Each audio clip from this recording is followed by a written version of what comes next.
송구영신 예배에 참여하신 거룩한 백성들 주님의 이름으로 축복합니다. 2019년을 마치고 2020년을 여는 이 복된 시간에 하나님의 은혜가 예배하시는 여러분들 가운데 함께 하시고 2020년도에는 하나님의 사랑에 온전히 사로잡혀서 그 사랑의 증거자들이 되시기를 주님의 이름으로 축복합니다. 소망 품고 사랑으로 라고 오늘 계속되는 말씀을 강림절 내내 드렸는데 오늘 드디어 이행 단계 시간에 왔습니다. 우리가 2020년에 맞이하려는 사랑은 키워드 3개, 희생과 그리고 용서와 그리고 나눔의 자리입니다. 봉독한 로마서 12장 말씀은 1절부터 조금 거슬러 가면 예배하는 사람에 대한 설명에서 시작됩니다. 1절에 너희 몸을 하나님이 기뻐하시는 거룩한 산 제물로 드리라, 이것이 너희가 드리는 영적 예배다 라고 시작을 합니다.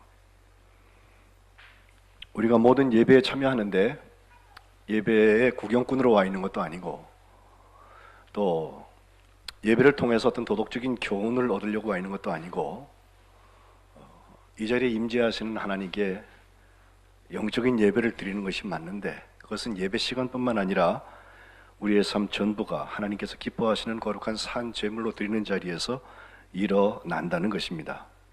그러기 위해서 2절에 보면 이 세대를 본받지 말아라, 오직 마음을 새롭게 하여라, 그리고 변화를 받아라.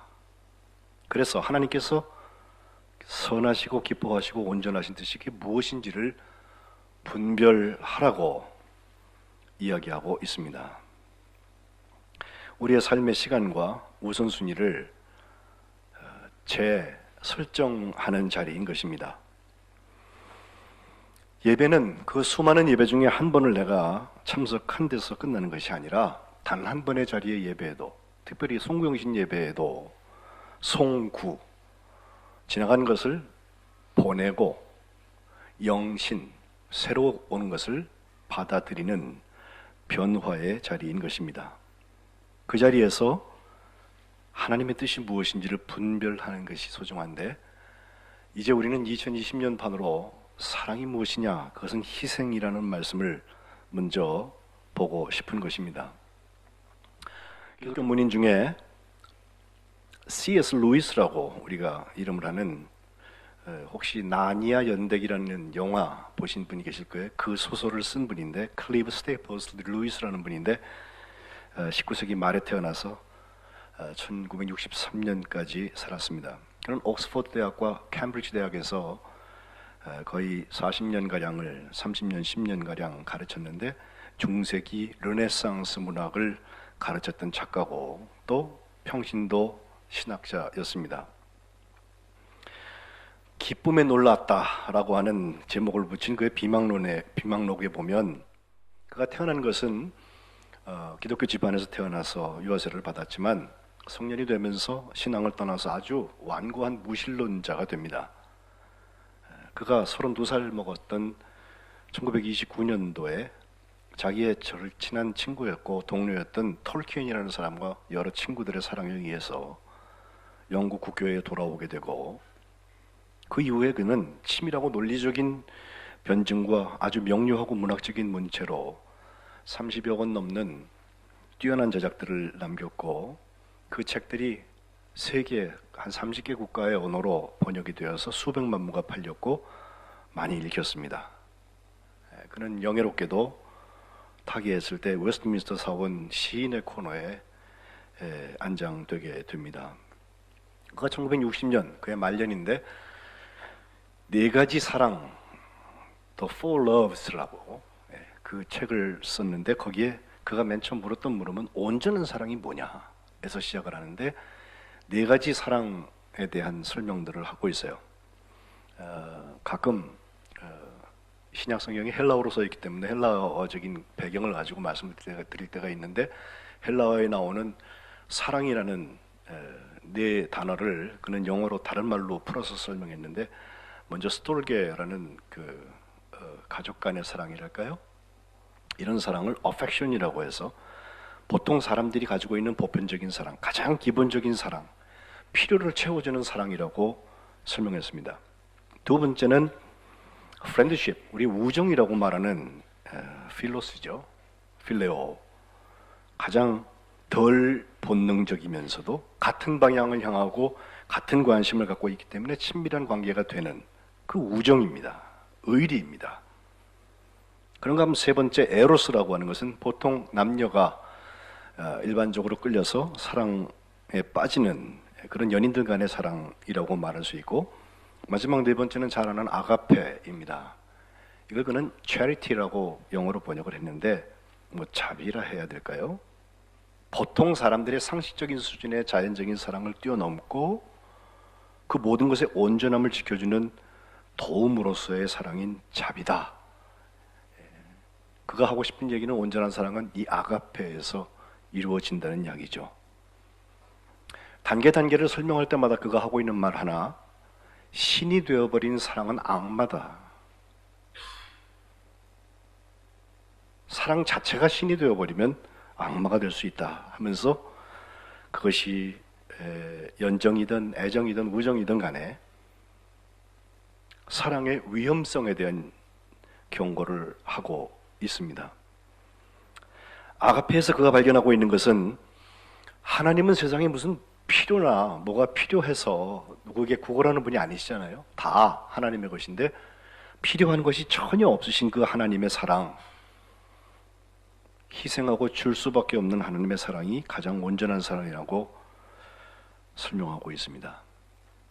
우리가 잘 읽는 고린도전서 13장 사랑장인데 돌아오는 금요일부터는 13장 하나하나 제가 여러분하고 설명하면서 기도하려고 그러는데, 거기 사랑에 대해서 4절부터 7절까지 여러 가지 설명을 하고 있는데, 사랑은 오래 참고, 사랑은 온유하며 시기하지 아니하며, 사랑은 자랑하지 아니하며 교만하지 아니하며 무례히 행하지 아니하며 자기의 유익을 구하지 아니하며 성내지 아니하며 악한 것을 생각하지 아니하며 불의를 기뻐하지 아니하며 진리와 함께 기뻐하고 모든 것을 참으며 모든 것을 믿으며 모든 것을 바라며 모든 것을 견디느니라 라고 사도 바울이 말씀하고 있어요.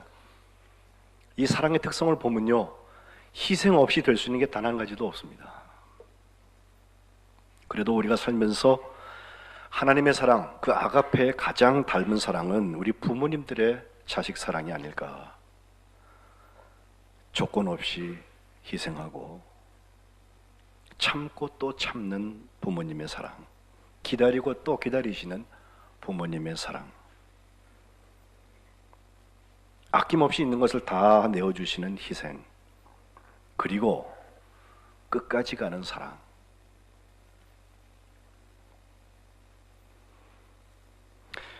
우리가 믿음 생활하면서도 화목한 삶을 살려면 희생해야 합니다. 예배가 헌신, 하나님께 드리는 것이라고 우리가 말하는 이유입니다. 예수님은 산상수훈을 말씀하시면서도 마태복음 5장 23절에 예물을 제단에 드리려고 가다가, 오늘 우리의 말로 하면 예배 드리러 가다가 거기서 내 형제에게 원망 들을 만한 일이 있는 것이 생각나거든. 예물을 제단 앞에 두고 먼저 가서 형제와 화목하고 그 후에 와서 예물을 드리라고 말씀하고 계십니다.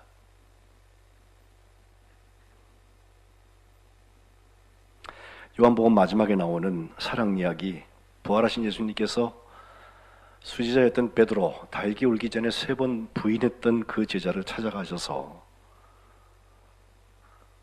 시몬아, 내가 나를 이 사람들보다 더 사랑하느냐? 라고 물었던 3번의 물음,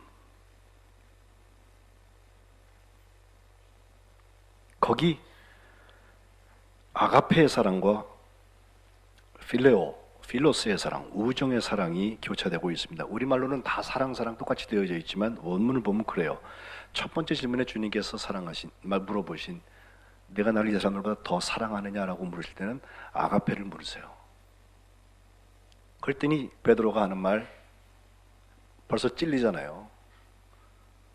내가 주를 사랑하는 줄 주께서 아십니다. 그때 사랑한다는 말은 필로세, 내가 주를 사랑하는 줄을, 우정 가지고 있는 것을 주님 아시지요? 라고 대답했더니 주님께서 내 어린 양을 먹여라. 두 번째도 똑같이 물으십니다. 아가파스메, 정말 나를 하나님의 아가페로 사랑하냐? 그랬더니 필로세, 역시 우정으로 사랑하는 줄을 주님께서 아시죠? 주님께서 내 양을 쳐라.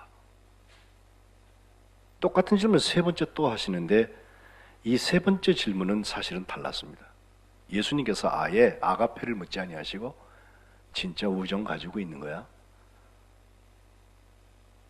필레이스메, 너가 정말 나를 우정으로라도 사랑하냐? 라고 물으시니까 세 번째 같은 물음을 물으시는 예수님의 물음 앞에 베드로가 똑같이 필로세, 우정으로 사랑합니다 라고 대답했고, 주님은 내 양을 먹여라 라고 말씀하십니다. 이어지는 21장 18절에 보면 주님께서 요한복음에 나오는 마지막 내가 진실로 진실로 내게 이른다는 말씀을 주시는데, 내가 젊어서는 스스로 띠띠고 원하는 곳으로 다녔거니와 늙어서는 내 팔을 벌릴 거다. 남이 내게 띠띠우고 원하지 않는 곳으로 데려갈 것이다 하시면서 요한복음의 말 그대로 이 말씀을 하신 이유가 있습니다. 베드로가 어떠한 죽음으로 하나님께 영광 돌릴 것을 가리키심이라 라고 말씀하고 있어요. 어떠한 죽음, 어떠한 희생으로 보여지는데 이것이 우정이든 이것이 하나님의 사랑인 아가페든 간에 예수님께서 사랑을 표현하고 있는 방식이십니다. 하나님께 영광 돌리는 희생에 대한 말씀을 하신 다음에 베드로한테 나를 따르라 마지막으로 초청하고 계세요. 다 인정받고 다 칭찬받고 싶죠. 가장 중요한 인정과 칭찬이 있다면 주님께서 착하고 충성된 종아, 네가 작은 일에 충성하였으니 내가 내게 큰 것으로 맡기겠다고 말씀하시는 그 주님의 인정일진데, 2019년도에 우리의 부족한 것이 있었다면 2020년도에는 주님을 따르기 위하여서 희생을 감수할 수 있는 사랑의 자이언트들이 다 되시기를 주님의 이름으로 축복합니다. 사랑은 과연 희생입니다. 두 번째, 용서입니다. 용서는 오늘 계속되는 말씀 로마서 12장 3절부터 8절 말씀을 쭉 보면 그리스도 안에서 여러 지체들이 한 몸이 되어 있는 것을 이야기하면서 이 지체들이 서로 다르다, 또 은사도 각각 다르다. 그런데 거의 기본이 있어요. 그것은 용서받은 경험을 한 죄인이라는 거예요.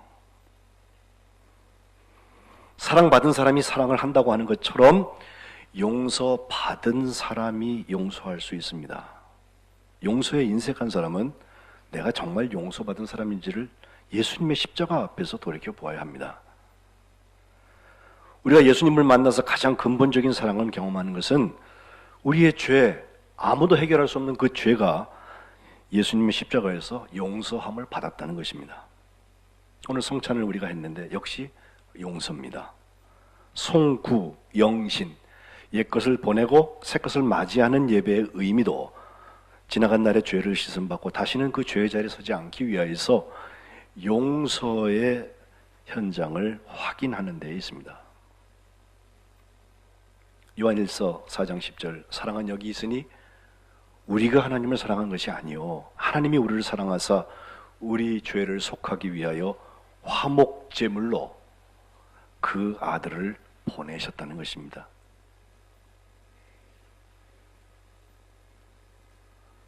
용서가 없는 사랑은 그리스도인들의 사랑에 적합하지 않습니다. 베르나르드 클레르보라는 11세기, 12세기경에 중세기경에 프랑스에 있었던 성자가 있습니다. 성 버나드라고 보통 말들을 하는데 우리 찬송가 중에 85장 구주를 생각만 해도 마음이 좋거든 주 얼굴 볼 때 내가 얼마나 좋겠냐, 이 찬송 가사를 쓰신 분이고, 또 145장 고난 찬송 오 거룩하신 주님의 그 머리, 상하신 머리, 이 역시 그가 쓴 찬송입니다. 262장은 잘 안 부르는데 날 구원하신 예수님을 영원히 찬송하겠네, 이런 찬송도 그는 썼습니다. 그런데 그가 하나님의 사랑에 대하여 라고 하는 책을 썼는데, 작은 논문입니다만 나중에 그것이 많이 확대 재생산돼서 많은 이들에게 하나님의 사랑을 설명하는 좋은 도구가 됩니다. 거기 4단계의 사랑을 설명하고 있어요. 첫 번째 단계는 나 자신을 위하여서 나를 사랑하는 단계. 이기적인 사랑이죠. 그것도 사랑이에요. 자기를 받아들이지 못하는 사람이 남을 받아들이기 어렵습니다. 용서하는 거예요, 자기를. 두 번째 단계는 내가 축복받기 위해서 하나님을 사랑하는 단계라고 했습니다. 이건 하나님께 의존하는 단계라 그랬고, 어쩌면 믿음의 입문에서 가장 먼저 보는 것이 이거죠. 하나님 내게 축복 주시는 분이니까. 그런데 세 번째 단계를 그가 설명하기를 하나님만을 위하여서 하나님을 사랑하는 단계라고 그랬습니다. 하나님하고 친밀한 교제가 이루어지면 하나님을 위하여라고 하는 게 무엇인지를 알게 돼요. 근데 마지막 단계 네 번째가 그 하나님을 위하여서 나를 사랑하는 단계. 하나님의 사랑하고 하나 되는 단계예요.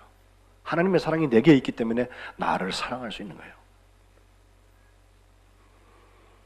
예수님의 보혈이 내 죄를 용서하기 위해서 흘려지셨다는 것을 아는 사람들, 우리 김혜진 목사님과 우리 교회 학교에서는요, 나는 예수님 짤이, 예수님이 나를 위하여서 생명을 주셨다,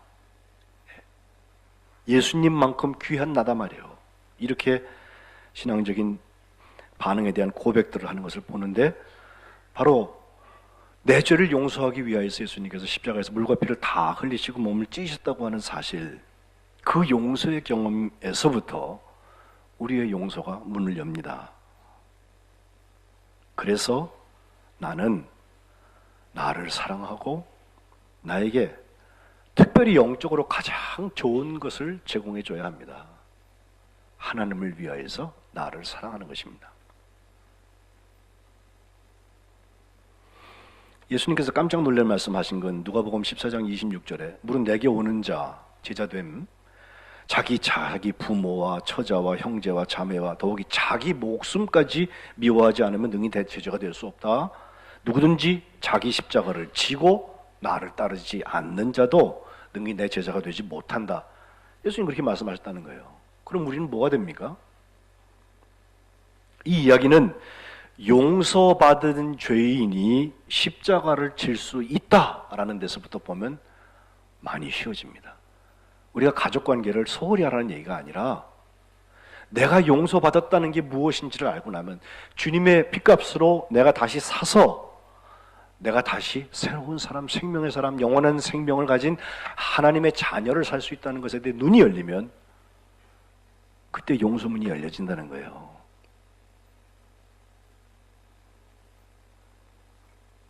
용서받은 사람의 증거로 용서하면서 사랑의 한 해를 살아가시기를 주님의 이름으로 축복합니다.